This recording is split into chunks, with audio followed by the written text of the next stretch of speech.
Sorry about the lack of professional camera stuff and lighting. If I wait to get that done, if I wait till I have the time to set up my camera, I'll never get anything done.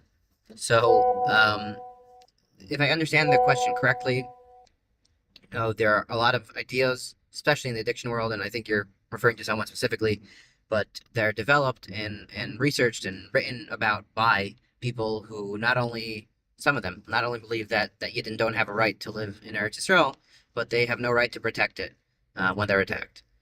So I would break the answer down into two parts. Part number one would be to understand what your relationship is with a lot of these people. The fact is, over the past couple of years, Freud was always a celebrity, because he was well publicized and he wrote well, and wrote a lot. But today, everyone can have a platform, and everybody's a celebrity, and you gain this like false sense of connection with them. So, if all of a sudden someone whose methods and interventions have, someone whose interventions helped people become full-fledged human beings, and on top of that, they're great Avdei Hashem, great husbands and spouses, and all of a sudden that same person has a belief that, is counterintuitive or counter to who you are as a person. It can feel like a betrayal, and it could just feel confusing. But ultimately, if you understand that, every single therapist, 99% of them, I know most of my colleagues, we all have one issue we believe is the issue. We all have our modalities that we think are the modalities. And at the end of the day, they're just modalities, and they're just our opinions. And, yes, someone who spends their entire life dedicated to mental health will very likely have things that are good to say about, and smart things to say about mental health.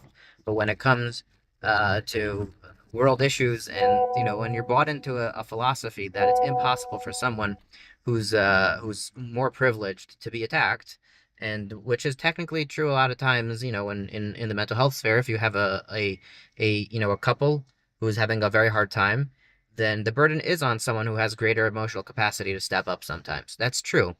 But when you're being attacked physically on borders, then just because you're stronger and smarter doesn't mean that you don't have a right to protect yourself. That's simple to us. But to someone whose entire life is just seen through the trauma lens and the victim and attacker, mentality, then yeah, obviously their views won't be the same. The second thing I would say is look at the relationship between people who form ideas that have changed you as a person, and sometimes those people will make mistakes, and sometimes those people will let you down. I'm sure we all know people very close to us who have opinions that are not the best. Sometimes, there are banim and people of power and fame who do the wrong thing, and that is a very weird experience. But I would say that understand everybody is human, and ultimately everybody has to figure out what works for them in life. And your goal with your therapist is not to have someone who's so strong and centered that you could always rely on him for everything and any opinion and everything else. Ultimately, when you go to therapy for addiction, your life is usually a real whirlwind in a tornado. And one of the only things stable in your life is not your family members, because they're sometimes wrapped up in that tornado also. So you rely a lot on therapists, and you run your decisions past them, and you run your opinions past them, and but ultimately, once you get healthy, the goal is not for you to have to run every opinion and decision by your therapist. You can happily and willfully and sometimes gracefully disagree with your therapist. That's a great thing. So ultimately, yes, there are people who have very bad ideas about the world with very good ideas about people, and sometimes there are people with really, really good ideas about the world and very, very, very bad ideas about people. And that's not a stira. It's not a new thing. It hasn't just been invented. It's just the platforms they're being put on.